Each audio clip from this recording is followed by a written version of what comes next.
দ্বিতীয় শ্রেণীর আমার বইয়ের সংযোগ স্থাপনের সক্ষমতা তৃতীয় পর্যায়ক্রমিক মূল্যায়ন 2023 সালে কি ধরনের প্রশ্ন পড়েছিল সেই প্রশ্নগুলো আজকে তোমাদের সামনে আমি উত্তরগুলো করে দেখাবো, যাতে তোমরা 2024 সালে সুন্দরভাবে পরীক্ষা দিতে পারো। কেমন?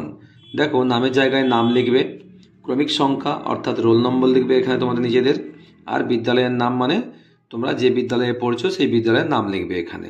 ঠিক আছে? দেখো, একের দাগে আছে এলোমেলো শব্দগুলিকে সাজিয়ে অর্থপূর্ণ বাক্য তৈরি করো। তাহলে এখানে শব্দগুলো এলোমেলো করা আছে, আমাকে সাজিয়ে এখানে বাক্য তৈরি করতে হবে। এর আগে আমরা বইয়ে করেছি। ঠিক আছে? দেখো, মেলেছে বক ডানা শুভ্র, তা লিখতে পারি আমরা বক মেলেছে শুভ্র ডানা, বা মেলেছে বক শুভ্র ডানা। তাহলে আমি লিখছি বক বক মেলেছে শুভ্র, শুভ্র মানে সাদা, শুভ্র ডানা, ছেদ দেবে। কেমন?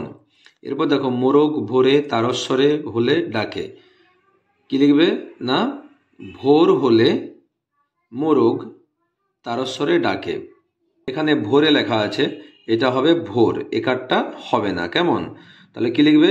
ভোর হলে মোরগ তারস্বরে ডাকে। ভোর হলে মোরগ তারস্বরে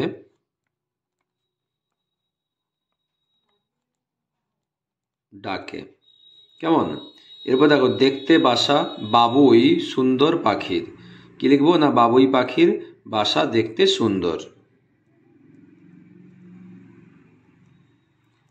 বাবুই পাখির বাসা দেখতে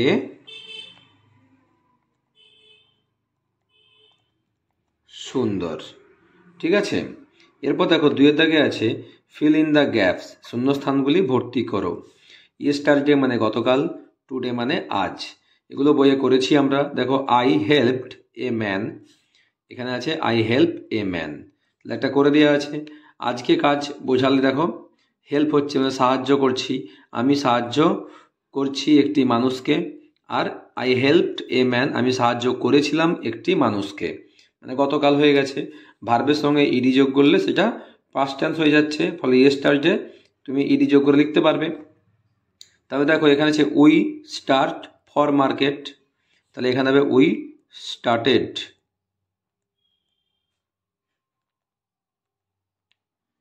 ইউ ওয়ার্কড ভেরি হার্ড, ঠিক আছে? তাহলে এখানে ওয়ার্কড আছে, ইডি আছে, তাহলে এখানে work, you work very hard. Rupa dash to me, Rupa talk to me আছে এখানে, তাই ইয়েস্টারডে কি হবে টকড, TALK-ED, ভার্বের সঙ্গে ইডি যোগ হয়ে যাবে। আই প্লেড ফুটবল, এখানে হবে আই প্লে ফুটবল। কেমন? এরপর দেখো, তিনের দাগে আছে ফাঁকা ঘরে সঠিক তারিখ বসাও। স্বাধীনতা দিবস 15ই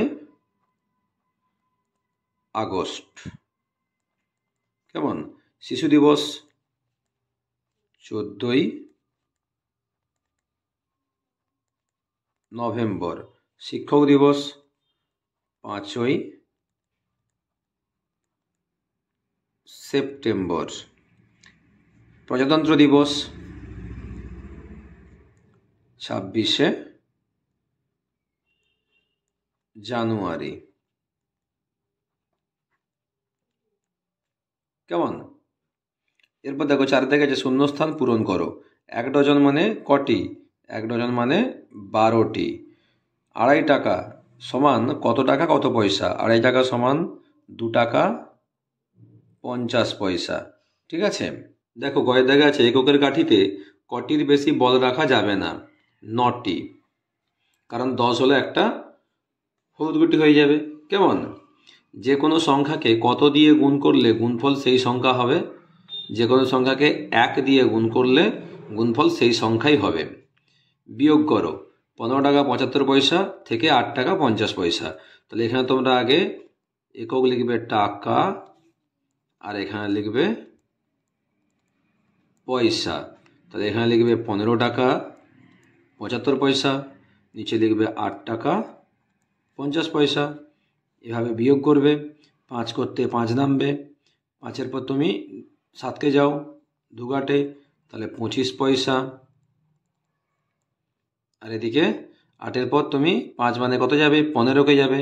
ঠিক আছে, আমরা শিখেছি আগে। 8-এর পর 15কে যাও, 7 ঘাটে হবে, তাহলে এখানে 7 টাকা। তাহলে কি লিখবে না 7 টাকা 25 পয়সা। কেমন?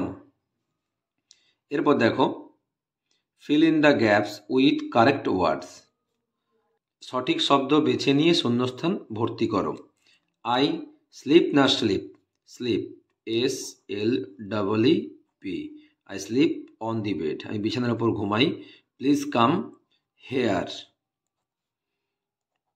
HERE, here. The floor is wet, ভেজা, WET, ওয়েট মানে ভেজা। হার সন মানে ছেলে বা পুত্র, her son reads in class 2, দ্বিতীয় শ্রেণীতে পড়ে। এরপর দেখো শব্দার্থ লিখি। সাথে দেখে আছে নাওয়া, নাওয়া মানে স্নান বা স্নান করা। কেমন? আর লুটোপুটি মানে গড়াগড়ি বা মাটিতে গড়াগড়ি, আমি শুধু লিখছি গড়াগড়ি। কেমন? এরপর দেখো 8-এ দেখা যাচ্ছে বিপরীত শব্দ লিখি। কন্যা, কন্যা মানে মেয়ে, বিপরীত কি হবে? কন্যা পুত্র, ছেলে। আনন্দ, বিপরীত হবে নিরানন্দ, নিরানন্দ। এরপর দেখো 9 দাগে আছে 37টি নারকেল ছিল, সেগুলিকে 3 জনের মধ্যে সমান ভাগে ভাগ করে দিই। প্রত্যেকে কতগুলো নারকেল পাবে এবং কয়টি অবশিষ্ট থাকবে হিসাব করে দেখাও। কি করতে হবে? 37কে 3 দিয়ে ভাগ করতে হবে। আমি এখানে দেখো ভাগ করে দেওয়ার চেষ্টা করছি, তোমরা দেখে নাও। একক, দশক, 3 × 7 37, আর এখানে 3 বসাবো। কেমন? তাহলে 1 3-এ 3 বসবে, 7 নামবে, 3 2-এ 6, 2, এখানে 6 বসালাম, 1। কেমন? তাহলে এটা ভাগফল 12, এটা ভাগশেষ 1। তাহলে প্রত্যেকে কতগুলো নারকেল পাবে? প্রত্যেকে 12টি করে নারকেল পাবে এবং একটি অবশিষ্ট থেকে যাবে। তাহলে এখানে লিখবে অতএব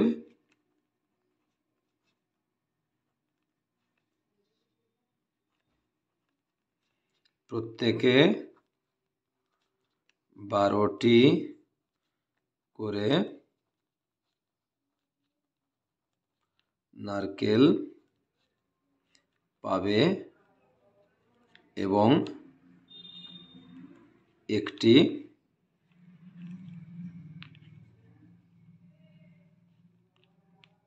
অবশিষ্ট